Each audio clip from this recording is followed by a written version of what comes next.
हमारी कहानी शुरू होती है एक आदमी टेरी से। वो अपनी साइकिल चलाता हुआ एक छोटे से शहर में आता है। पहली नजर में तो वो बिल्कुल सामान्य मुसाफिर लगता है, लेकिन उसमें कुछ ऐसा है जो लोकल पुलिस की नजर में आ जाता है। दो अफसर, जिनमें से एक का नाम स्टीव है, टेरी का पीछा करने लगते हैं। अचानक बिना किसी चेतावनी के वो टेरी को उसकी साइकिल से धक्का दे देते हैं। टेरी जमीन पर गिर जाता है और अफसर तुरंत उसे गिरफ्तार कर लेते हैं, जबकि उसने कुछ गलत किया ही नहीं था। स्टीव शक भरी नजर से टेरी को देखता है और पूछता है, तुम यहाँ क्या कर रहे थे? टेरी शांति से जवाब देता है कि वो कोर्ट हाउस जा रहा था। उसका भाई माइकल जेल में है और उसे उसकी जमानत करनी थी। स्टीव फिर पूछता है, क्या तुम्हारा भाई ड्रग्स लेता था? टेरी मजबूती से मना कर देता है। अफसर टेरी का बैग चेक करते हैं और अंदर से $30,000 नकद निकलता है। उनकी आंखें फैल जाती हैं। स्टीव तुरंत पूछता है, ये पैसा कहाँ से आया है? टेरी सीधा जवाब देता है कि उसने ये रकम अपनी कार बेचकर हासिल की थी ताकि वो अपने भाई की बेल करवा सके, क्योंकि उसके भाई का उसके अलावा कोई नहीं है। लेकिन अधिकारियों को यकीन नहीं होता। उन्हें लगता है कि टेरी एक ड्रग डीलर है और यह पैसा गैर कानूनी तरीके से कमाया गया है। टेरी प्रमाण के लिए अपने बॉस का नाम तक बता देता है, पर वे सिर्फ हंस देते हैं। फिर वे उसके सारे पैसे जब्त कर लेते हैं और उसके हाथ में एक रसीद थमा देते हैं और कहते हैं, ले जाओ, इससे तुम्हारे भाई की बेल हो जाएगी। टेरी सीधे कोर्ट हाउस जाता है। सोचता है शायद ये कागज काम आ जाए। काउंटर पर उसकी मुलाकात एक कोर्ट क्लर्क इलियट से होती है। टेरी बताता है कि उसका भाई माइकल जेल में है और वह उसकी बेल कराने आया है। एलियट अपने कंप्यूटर पर देखता है और कहता है, बेल $10,000 है, उतना पैसा जमा करो तभी रिहाई के कागज मिलेंगे। टेरी कहता है कि उसके पास पैसा नहीं है। वह कहता है कि पुलिस ने सारा पैसा ले लिया है और उन्हें सिर्फ यह कागज दिया गया है। एलियट कागज पर नजर डालता है और कहता है, ये मेरी समस्या नहीं है, ये तुम्हारी और पुलिस की बात है। जब तक 10,000 नहीं आएंगे कुछ नहीं होगा। इतना कहकर वह अपना ऑफिस बंद कर देता है और चला जाता है। टेरी बेबस होकर वहीं खड़ा रह जाता है। तभी समर नाम की एक कोर्ट कर्मचारी टेरी की परेशानी नोटिस करती है। एलियट के जाने के बाद वह टेरी के पास आती है और पूछती है, क्या हुआ? टेरी सब कुछ बता देता है, कैसे पुलिस ने उसे रोका, कैसे उन्होंने उसके पैसे ले लिए और कैसे उसे सिर्फ एक बेकार कागज थमा दिया गया। समर ध्यान से सुनती है। फिर वह समझाती है कि यह एक गिरफ्तारी जैसी स्थिति थी। पुलिस ने उसका पैसा जब्त कर लिया था और कहती है कि तुम्हें फिर भी अपने भाई को छुड़वाने के लिए $10,000 चाहिए होंगे। टेरी हैरान होकर पूछता है कि वे उसके साथ ऐसा क्यों कर रहे हैं। समर कुछ बोलने ही वाली होती है कि तभी एक पुलिस अधिकारी वहां से गुजरता है। वह जल्दी से टेरी को बाहर ले जाती है ताकि बात सुरक्षित तरीके से कर सकें। बाहर आकर समर समझाती है कि टेरी को यहाँ के कानून और नियमों के बारे में कुछ पता नहीं है। वह उसे सलाह देती है कि पैसे देकर अपने भाई को छुड़ा ले और यहाँ से निकल जाए, वरना मुसीबत में पड़ जाएगा। फिर वह पूछती है कि उसके भाई ने क्या किया था। टेरी का चेहरा गंभीर हो जाता है। वह बताता है कि उसके भाई पर कुछ चार्ज लगे हैं और उसे जेल में डाल दिया गया है। 2 दिन बाद उसके भाई को एक और जेल में ट्रांसफर किया जाना है, जो उसके लिए बहुत खतरनाक जगह है। टेरी समझाता है कि एक गैंग ने एक कातिलाना मामला किया था और उसका भाई उस कांड का गवाह बन गया था। उसकी गवाही की वजह से गैंग का बॉस उसी जेल में बंद है जहां उसके भाई को भेजा जा रहा है। अगर उसका भाई वहां पहुंच गया तो वे उसे मार डालेंगे, इसलिए टेरी अपने भाई की बेल कराना चाहता है। ये सब सुनकर समर कहती है कि पैसे तैयार रखो, वह बेल के कागज तैयार करवा देगी, लेकिन बिना पैसे के कुछ भी नहीं होगा। टेरी हाँ कहता है, पर उसके पास पैसे नहीं होते। वह तय करता है कि उसे पुलिस स्टेशन वापस जाना होगा। पुलिस स्टेशन पहुंचकर टेरी की मुलाकात फिर से स्टीव से होती है। फिर पुलिस चीफ थॉमस आता है। थॉमस ने खुद एक झूठी रिपोर्ट लिखवा रखी थी जिसमें दर्शाया गया था कि गलती टेरी की ही थी। टेरी अपनी कार के कागज निकालता है और थॉमस को दिखाता है। कहता है, ये देखो मेरी कार के कागज, मैंने ये कार बेचकर पैसा इकट्ठा किया था। वह समझाता है कि उसके भाई की बेल के लिए सिर्फ $10,000 चाहिए। अगर थॉमस चाहे तो बाकी पैसा रख ले, बस उसे 10,000 दे दे ताकि वह अपने भाई को छुड़ा सके। टेरी की बात सुनकर थॉमस कहता है कि वह उसे जरूर उसके भाई से मिलवाएगा। वह कहता है, कल सुबह 8 बजे यहाँ आना, तुम्हारा भाई मिल जाएगा। टेरी मान जाता है और रात जंगल में गुजारता है। अगली सुबह टेरी फिर से पुलिस स्टेशन आता है। वह देखता है कि एक गाड़ी अभी अभी वहां से जा रही है। जब वह थॉमस के पास जाता है, थॉमस कहता है कि वह देरी से आया है, उसका भाई अभी यहाँ से चला गया है। ये सुनकर टेरी अपनी साइकिल पर उस गाड़ी का पीछा करने लगता है ताकि अपने भाई से मिल सके।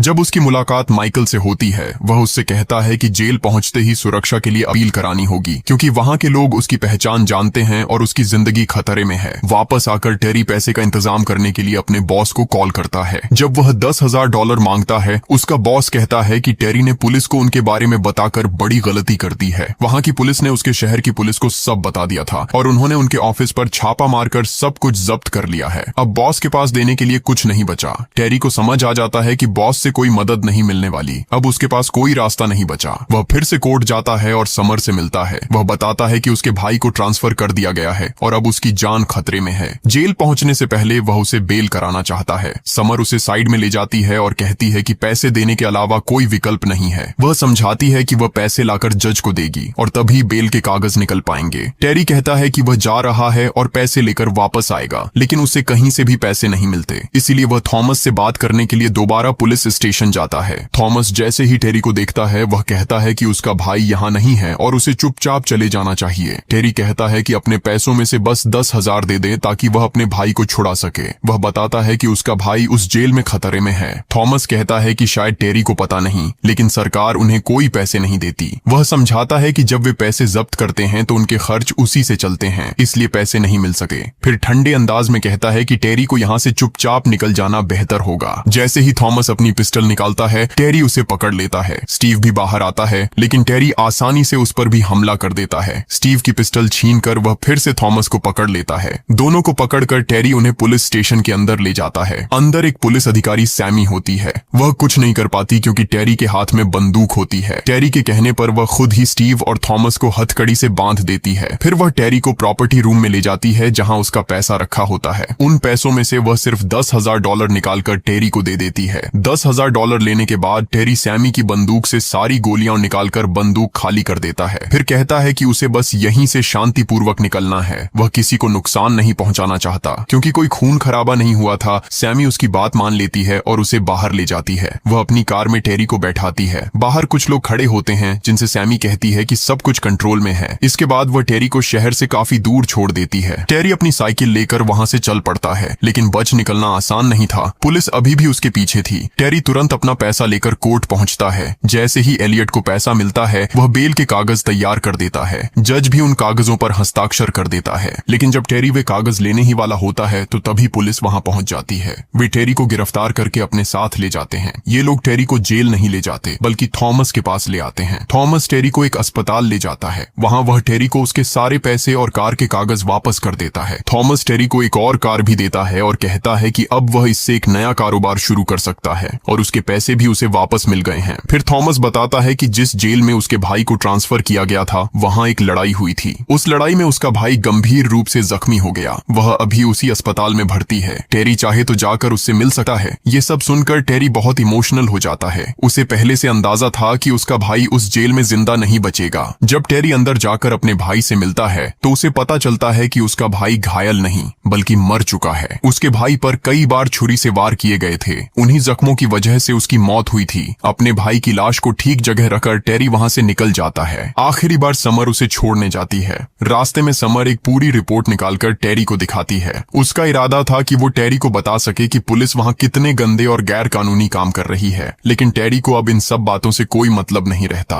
वह सिर्फ अपना नंबर लिखकर समर को देता है और वहां से चला जाता है। रात को सीन समर के घर में शिफ्ट होता है। समर सो रही है कि अचानक कोई उसके घर आता है और उसे नशीले इंजेक्शन देकर चला जाता है। घर के बाहर खड़ी गाड़ी देखकर समर समझ जाती है कि यह पुलिस ही थी। ड्रग्स का असर उसके शरीर पर बढ़ता जा रहा था, इसलिए वह तुरंत अपना फोन निकालती है और टेरी को मदद के लिए कॉल करती है। टेरी अपनी कार लेकर सीधा समर के घर पहुंचता है। वहां पहुंचकर वह देखता है कि समर अपने ऊपर पानी डालकर होश संभालने की कोशिश कर रही है। पानी डालने से ड्रग्स का असर धीरे धीरे कम हो रहा था। समर कहती है कि वह अस्पताल नहीं जा सकती क्योंकि अगर वह गई तो उसके खिलाफ ड्रग्स की रिपोर्ट बन जाएगी। लेकिन रिपोर्ट बने बिना भी अगले दिन जब वह कोर्ट में काम पर जाती है तो जज खुद उसे बता देता है कि उन्हें उसकी रिपोर्ट मिल गई है। उस रिपोर्ट में लिखा था कि वह ड्रग्स लेती है, इसलिए वह अब वहां काम नहीं कर सकती। इसी दौरान टेरी अब भी अपनी कार में घूम रहा होता है। जब स्टीव की नजर टेरी पर पड़ती है तो वह उसके पास आता है। वह कहता है कि टेरी को यह जगह छोड़ देनी चाहिए थी और पूछता है कि वह यहाँ अब तक क्या कर रहा है। टेरी कहता है कि एक दोस्त की इमरजेंसी थी, इसलिए वह वापस आया था और अब जा रहा है। स्टीव अपनी गन निकालकर टेरी पर गोली चला देता है। गोली टेरी के कंधे में लगती है। टेरी मौके पर स्टीव पर हमला कर देता है। फिर कार में बैठकर वहां से भाग निकलता है, लेकिन पीछे से कई पुलिस वाले उसकी कार पर फायरिंग करते हैं। किसी तरह वह एक डॉक्टर के पास पहुंचता है जहां उसका इलाज शुरू होता है। इसी दौरान वह समर को भी फोन करके वहां बुला लेता है क्योंकि अब टेरी ने फैसला कर लिया था कि वह इन सब पुलिस वालों का पर्दाफाश करेगा। यहाँ समर बताती है कि कुछ दिनों में चुनाव होने वाले हैं और अगर थॉमस शेरिफ बन गया तो ये क्राइम कभी नहीं रुकेंगे। समर यह भी बताती है कि हर पुलिस वाले की कार में एक कैमरा लगा होता है। उन्होंने उन कैमरों की फुटेज कहीं सेव करके रखी है और एलियट को इसके बारे में पता है। इसी वजह से वे लोग एलियट के पास जाते हैं। समर एलियट से कहती है कि क्या उसे पता है वे चिप्स कहाँ रखी हैं। एलियट कहता है कि वह उन्हें कुछ नहीं बता सकता, क्योंकि अगर उन्हें पता चल गया तो वे उसे मार डालेंगे। वह कहता है कि वह उनके खिलाफ नहीं जा सकता, लेकिन समर उसे बहुत समझाती है और आखिर में एलियट एक संकेत देता है। उस संकेत की वजह से समर को समझ आ जाता है कि वे सारी चिप्स कहाँ रखी हैं। समर टेरी को लेकर उस जगह जाती है और सभी चिप्स ढूंढने लगती है। उसे सारी चिप्स मिल जाती हैं। इनमें से एक चिप टेरी के भाई माइकल की भी है। उस पर जो कुछ उन्होंने माइकल के साथ किया उसकी रिकॉर्डिंग इसी चिप में है। जब वहां से निकलने का समय आता है तो समर टेरी से कहती है कि वह कार में जाकर उसका इंतजार करे। टेरी उसकी बात मानता है, कार में जाकर बैठता है और इंतजार करता है। समर अंदर कुछ और ढूंढने जाती है, लेकिन तभी दो पुलिस वाले समर को देख लेते हैं और उसे पकड़ लेते हैं। वे उसे अपने साथ ले जाते हैं। टेरी भी उनकी कार का पीछा करता है। बाकी पुलिस वाले समर को लेकर चले जाते हैं, लेकिन एक पुलिस वाला अपनी कार में बैठा रह जाता है। टेरी अपनी कार लेकर उस कार से टकरा देता है और उस पुलिस वाले को बाहर गिरा देता है। जैसे ही वह पुलिस वाला बाहर आता है, टेरी उसे पकड़ लेता है। रेडियो के जरिए टेरी उन पुलिस वालों से बात करता है जो समर को ले जा रहे थे। टेरी कहता है कि अगर उन्होंने समर को कुछ किया तो उसके पास उनकी चिप है और वह उसे वायरल कर देगा।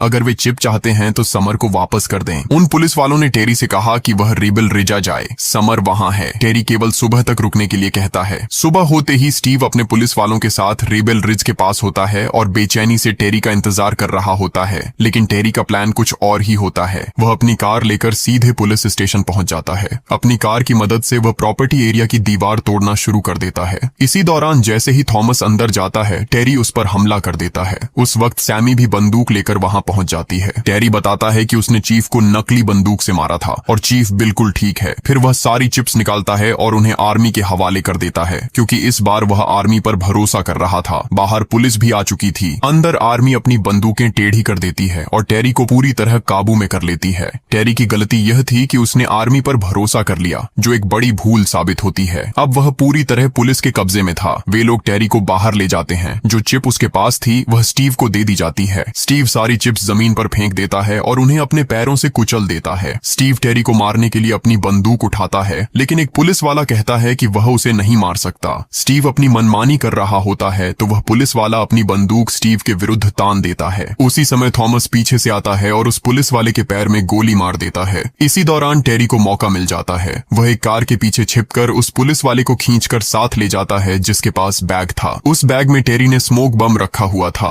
वह उसे फैलाता है और चारों ओर धुआं कर देता है। धुएं का फायदा उठाकर वह एक एक करके पुलिस वालों को मारना शुरू कर देता है। इस बीच टेरी की स्टीव से भी भिड़ंत होती है और वह उसे भी बुरी तरह पीट देता है। फिर वह सीधे उस कार तक दौड़ता है जिसमें समर बंधी हुई थी। टेरी उस कार का कैमरा ऑन कर देता है। वह कार लेकर घायल पुलिस वाले के पास जाता है और उसे भी कार में बिठा लेता है। अब टेरी सबको लेकर अस्पताल की ओर निकल पड़ता है। दरअसल इन लोगों ने समर को ड्रग्स दे रखी थी, इसलिए उसकी हालत भी खराब थी। चीफ और बाकी पुलिस वाले उनके पीछे आ जाते हैं। चीफ की कार टेरी के बिल्कुल पीछे होती है। सैमी जाकर चीफ की कार से टकराती है, जिससे चीफ अपने रास्ते से हट जाता है और टेरी कुछ हद तक सुरक्षित हो जाता है। सैमी सब पुलिस वालों से कहती है कि सब कुछ ठीक है। वह यह भी बताती है कि चीफ के हर एक अंदाज का वीडियो कैमरे में रिकॉर्ड हो चुका था। टेरी सीधे अस्पताल पहुंचता है और समर को लेकर तुरंत भर्ती करवा देता है। उसे बहुत दवाइयों और इलाज की जरूरत थी, क्योंकि ड्रग्स का ओवरडोज उसकी जान ले सकता था। इसके बाद टेरी बाहर जाकर कार से वह डीवीडी निकाल लेता है जिसमें कैमरे की सारा फुटेज सेव था। इसी फुटेज की मदद से टेरी चीफ के सारे अपराध सबके सामने ला देता है। इस तरह टेरी ने पूरा सच दुनिया के सामने रख दिया, वो सच जिसे पुलिस हमेशा छिपाने की कोशिश कर रही थी। और यहीं पर ये मूवी खत्म हो जाती है। अगर आपको ये कहानी पसंद आई हो तो वीडियो को लाइक जरूर करें और चैनल को सब्सक्राइब कर लें, ताकि ऐसी और रोमांचक कहानियां आप तक लगातार पहुंचती रहें।